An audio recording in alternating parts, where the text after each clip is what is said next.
The thing I like most about this that gets me exciting, you guys, PFC does all of the brakes for IndyCar currently. I'll say this again, in this regard, we're effectively prototyping the system for the Viper. We are. That's not your normal wheelhouse. No. So definitely, these are all essentially parts that came from our Porsche line. You'd hear it if you give it a shake just there, a little bit, yeah. Those kind of knocking and noises that you want in a full race assembly that allow the rotor to expand properly without binding anywhere on the hat.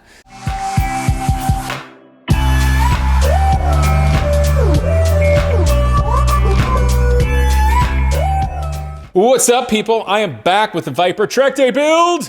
And as you know, the two things the Viper did the worst are cooling and the brakes. The brakes on it were terrible. And I like things to be the best, and that's why we are doing unbelievable prototyping some PFC brakes for the first time on a Dodge Viper. And today, I've got James Borner from PFC, who is smarter than I am when it comes to brakes. What's up, dude? How are you, Casey? Good to be here. Awesome, man. I'm really glad you made the time to come down, and I know you're going to be able to tell them a lot more intelligently what I actually have that's awesome, but I really appreciate working with you. Yeah, definitely. Okay, let's dig these things out here. Perfect. And see some shiny action going on with these calipers.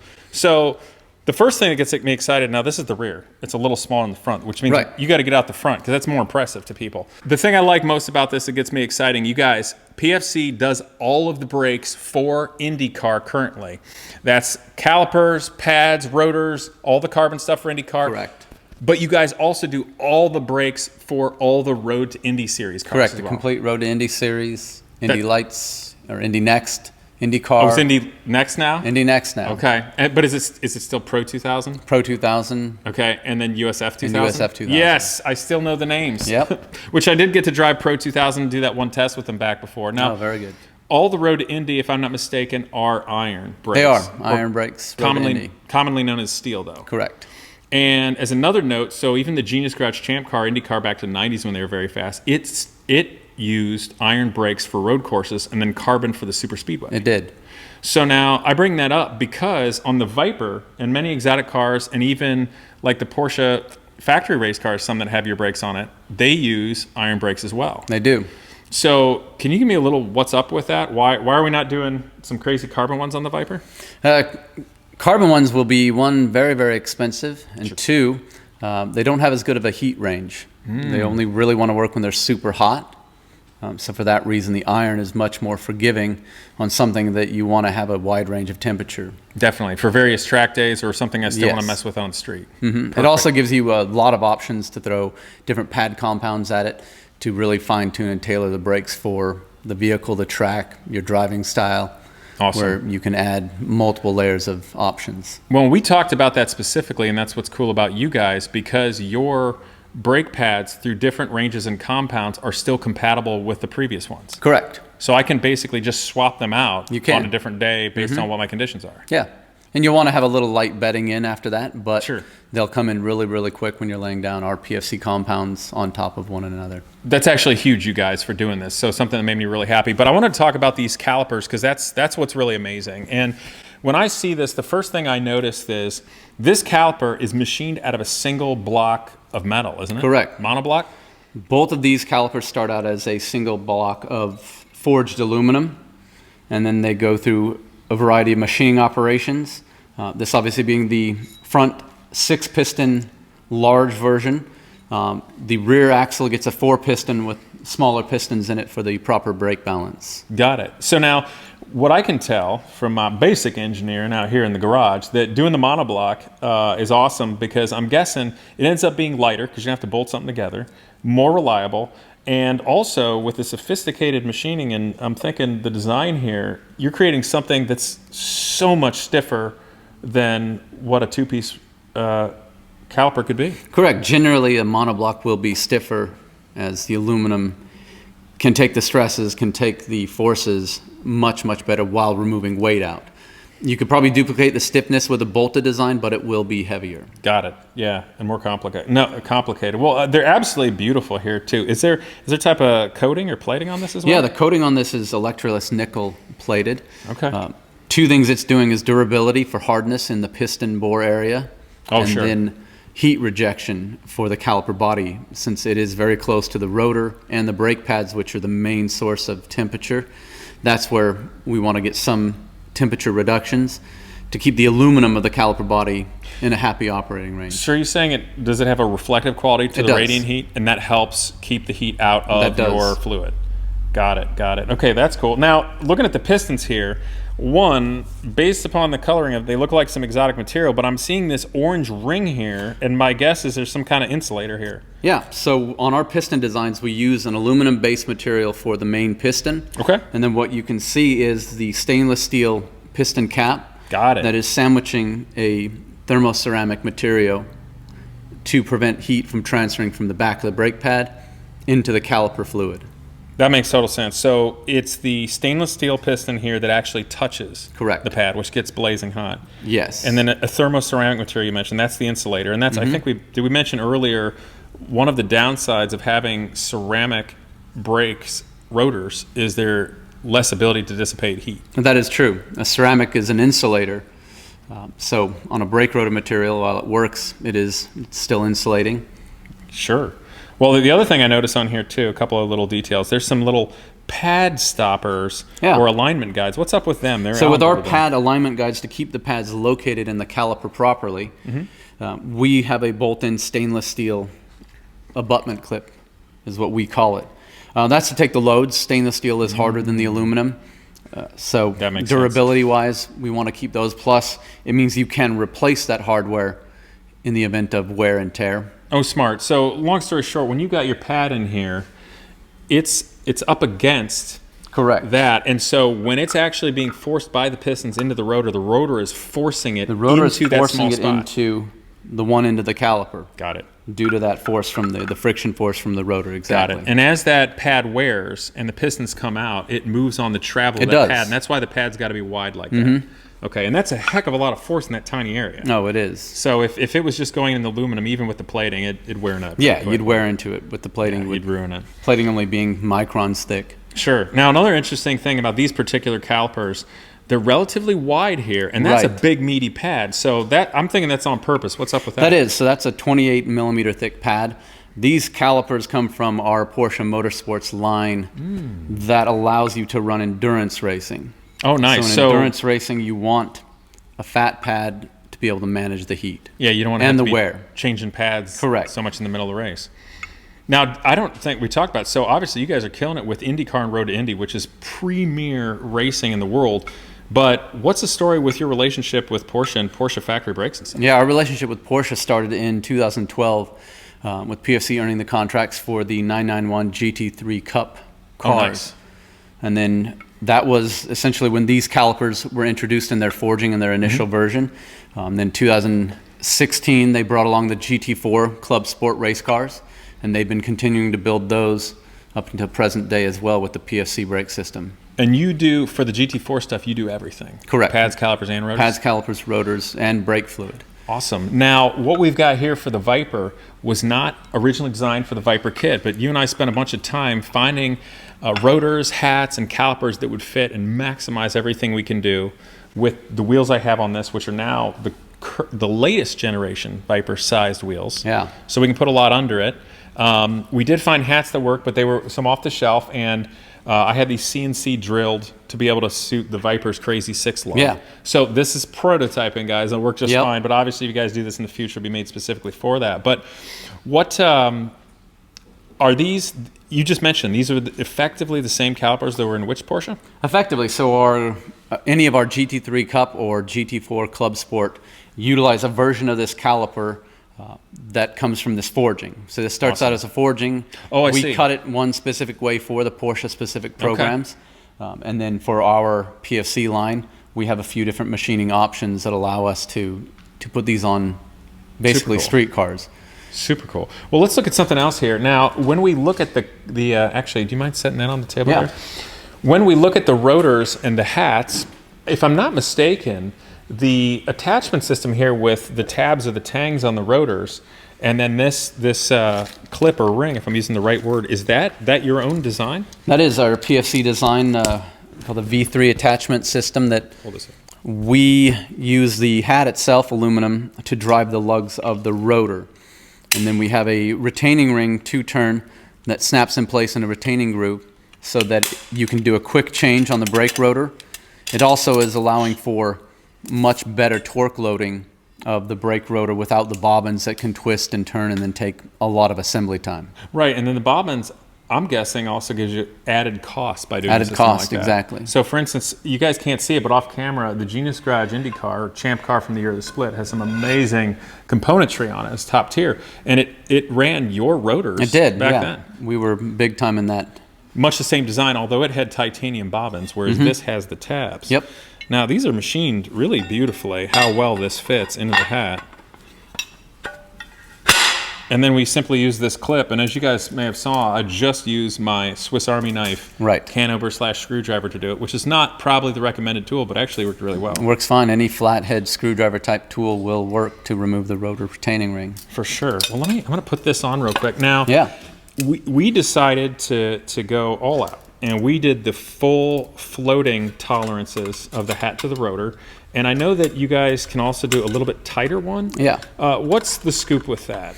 So the scoop is to get some noise out as the rotors do rattle under full race conditions. Yeah, so this is like a full floating race one. Or maybe if I was driving slowly over bumps, you might hear it kind of You'd hear it if you give it a shake just there, a little yeah. bit. Yeah. Those kind of knocking and noises that you want in a full race assembly that allow the rotor to expand properly without binding anywhere on the hat. Right. Without distorting Yeah. from wheel loads to bring added friction and slow you down. So we have that version for full race, and then we do an intermediate version that preloads the hat and ring together axially to keep some of that noise down. And then we also have a third version here we're releasing in the next couple months to eliminate all potential float noise Oh, I that see, could I happen see. for street cars primarily. But even with the ones that are street cars and intermediate, it still allows a reasonable enough growth to get largely the effects you want. It for does, full race. yes. But just for full race, it's like, okay, we're not messing around. It can make a little bit of noise Right. in the pits. That makes a lot of sense. And for me, I'm going to have the big nasty side pipes. So Exactly. nobody's going to notice. No one's going to hear it We anyways. might as well. We should not have told you because now everybody's going to listen for it. Most of the time, if people complain about noise, I tell them their engine must not be loud enough. Fair enough. That's a good one. And so obviously it's exciting because your pad range works across the board. Yeah. You put it on.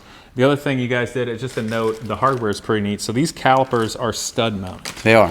So I'm going to create, and I'm going to fabricate the prototypes for my car out of steel and weld them together with studs and such because I need to utilize the factory mounts in the front. Right. And in the rear, I'm actually going to have to cut the factory mounts off the upright and come from the bolts and that also utilize for the bearing carrier and stuff, Gotcha. which will be fine. Yeah, and a little fabrication, a little Yeah, exactly. cutting, a little grinding, some welding. For sure. Now, the one small aspect or compromise, so when you change pads with a monoblock, you simply have to take the caliper off. Take it off. But I think that's very reasonable because the monoblock gives you so much more strength, which that's important in a way you can feel because I'm thinking the driver's ability to modulate it and Correct. feel it is going to be far more precise with more resolution when you Correct. don't have all that energy being wasted. Yeah, exactly right. You want a very stiff caliper and you want a very stiff brake pad.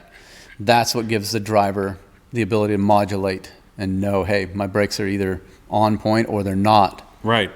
And with it full floating and being beautiful and not with no warpage and things going on like that, we're going to be able to apply all that force and all that torquing effort to the tires. And I'm guessing that with it being monoblock, the pads are also going to wear better. They do. Without it flexing. You want to have much even brake pad wear. Right. And that's also why when you look at the caliper pistons, why they're different sizes, is to account for taper wear that can happen as the rotor's spinning and grabbing the pads. Indeed. That makes total sense. And I'm guessing that also maybe has something to do with the way the pad leads to Correct. clean the rotor or prep the rotor in a way. That leading edge wants to bite in more aggressive, so you downsize that piston at that area to balance out the wear. Got it. Okay, that makes sense. Okay. Well, these fit beautifully, so that's going to work really well. So, long story short, you just remove two nuts, hold the caliper, Yeah. pads drop right out. You put them back in, slide that it back back on. down. It's already holding on the studs. You put the two nuts on. That's easier than all very those easy. silly clips and It pins is. that others do. It is very easy. Okay. Well, I don't think that's a compromise at all then. That's just No doing way. it, keeping it simple, No stupid, and doing it compromises. right. Okay. Nice. What am I That's talking actually our about? tagline, so Is no it really? compromises. I should have known that. It's like you did know it, actually, intuitively. Okay, so here's the thing. So I'm going to put these beautiful rotors on my car. Yeah. And get them dirty and hot and try to abuse them. But I've got this really cool bag. Yep. Now what do I do with it? Whatever you like. Cash. People put brake kits on cars, whether they're fitting something from a later car that's just bigger that fits on a newer there, or they buy some kit, maybe they get some off eBay that's big, and they just put on big calipers and big rotors on the front of their car. Why is that oftentimes a bad thing? Because I'm smart enough to know that's oftentimes maybe helpful, but not great. Right. It can be a bad thing because the factory car was designed with a very specific balance in mind. Very specific sizing that match with the ABS systems that were tuned. So when you have a lot of sensors on the car expecting one thing and you change out for another, it's not going to be as optimum. Yes. And I'm also thinking when people do things like that, you're going to lose the opportunity to really balance the car based on how it flexes. And maybe you're no longer, if you're doing big brakes in the front, maybe you're not going to have the right braking at the rear anymore. Correct. If you only put a big brake system on the front and it's massively different from what you had on the car, it's going to change what the car is expecting. So wheel lockups could happen easier, longer pedal, different issues that could come up from mismatching. But if you understand the sizing that went into the car, the hydraulic sizing, the brake forces, you can kind of pick and match and know, hey, either here's what I'm going to do on myself as a DIY, or trusting the kits that are already on the market to hopefully be correct. Hopefully, yeah. Well, and that's something, and there's a lot of grassroots guys out there doing things that are smart. So maybe if you are being smart on your own, cool, but keep those sorts of things in mind. Now, with my Viper, typically with that finite adjustability from your balance from front to rear, your proportioning, you got two ways. You got a bias bar. Right. If you have two master cylinders, like typically on a race car. My new Porsche race car has it. I know the Genius Garage race cars have that. Or a proportioning valve. Right. Which is typically, if I'm not mistaken, run on the hard line from the master cylinder to the rears. Right. And how exactly does that work? Because to be perfectly honest, I only ever had a proportioning valve on one car and I didn't even build that. Yeah. I mean, most OEM cars come with a version of a proportioning valve built into the rear circuitry. I'm guessing that's cheaper and faster for production cars. It works by reducing the pressure down that's available for the given rear or front circuit. Does it do generally it across on the rear. Across the map, so to speak? Usually it'll hit a knee point where if it hits 400 psi, it then starts dropping pressure. Okay. And so adjustable proportioning valves, you can adjust that point. That knee point? To say, hey, I want a little more pressure at the rear before it drops off and starts applying. And that's how you can balance with a proportioning valve. So with regard to the Viper, we spoke about this, and maybe you don't have the exact data. Obviously, it's a more production-based car. It doesn't have that bias bar with the two messages like typical purpose-built race cars. So I'm guessing you talked about this. We talked about the area of the rotors. That comes into consideration. Also their diameter in terms of the moment arm to give leverage. Yeah. Also in combination with what is your tire size and diameter. Right. So that comes into play also. But I think we're pretty close in the ballpark with that. And then I'm just going to want to size my master cylinder a certain way, or do you think I'm going to be able to use a factory system possibly? Possibly use a factory system. We specifically made a special set of calipers for the rear that have smaller bores, being that they come from the Porsche line. Being a car that's rear weight heavy, they can utilize more rear braking than the Viper that's more front heavy. So we specifically, in comparison to a Porsche, in comparison, yes. So we specifically sent a set of calipers that have smaller piston bores for the rear so that it can better match with the factory setup from the get-go. So probably really close, and at most maybe a proportioning valve if we need to bring it down a little bit. Okay, well that's and then the other thing we can play with is the brake compounds.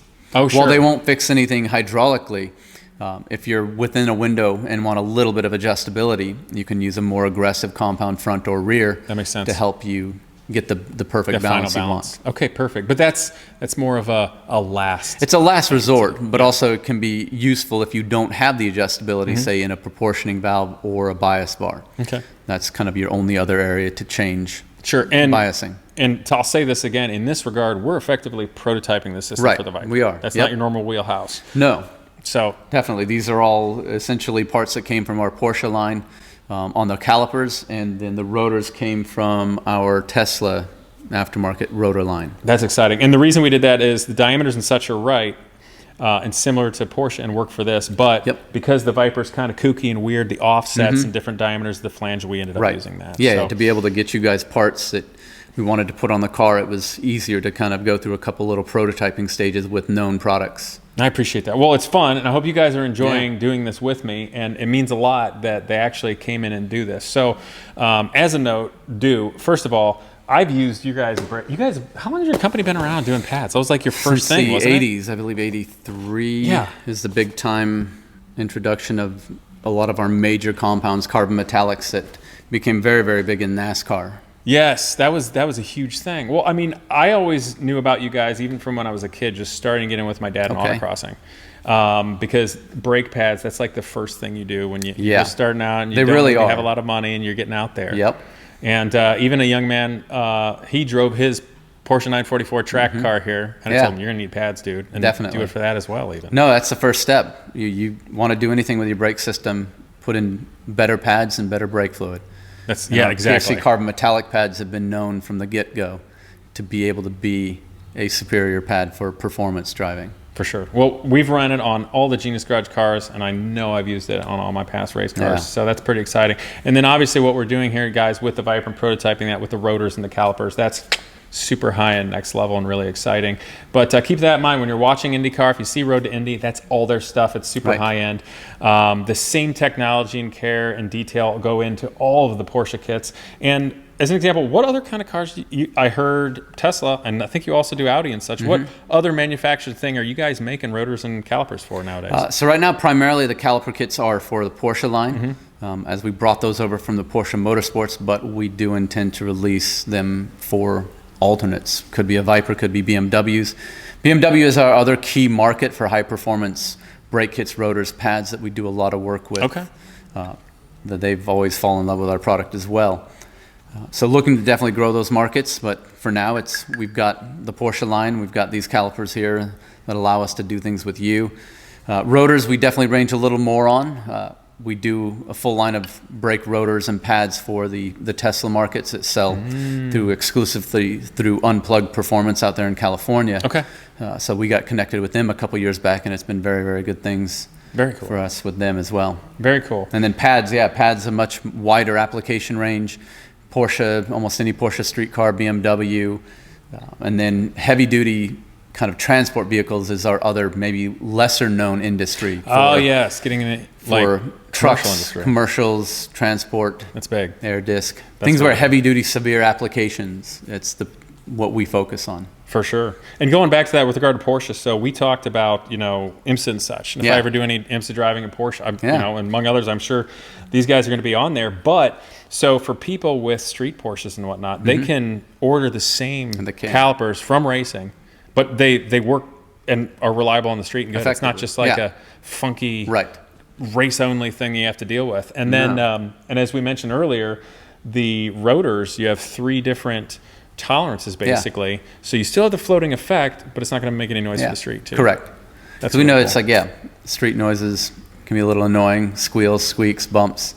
So we've been doing things to make improvements to the noise levels of the kits, but primarily they are intended to be full-on racing brake systems that allow you to go do a track event. And not just hot laps, but you could do a 2-hour session, 4-hour session. Like I mentioned, with this setup for this Viper, you could probably get away with an 8 to 12-hour endurance race on that set of brakes. That's awesome. And I'm probably not going to do that to the Viper, which means I'm not going to have to change pads for a long time. Exactly. It'll be nice. That's awesome. Well, that's very exciting, and it'll be fun to feed air to it and whatnot. So even with Porsche and whatnot, and this is going to have slicks, so even if you're getting sticky tires on it and whatnot, depending on the pad compound, it can handle all that. Oh, yeah. I'm super excited. Really excited. Lastly, how do people buy your stuff? We go through a lot of distribution networks, or we've set up a lot of independent tuner shops directly to be able to move products specifically for things like our Porsche line. We've done that.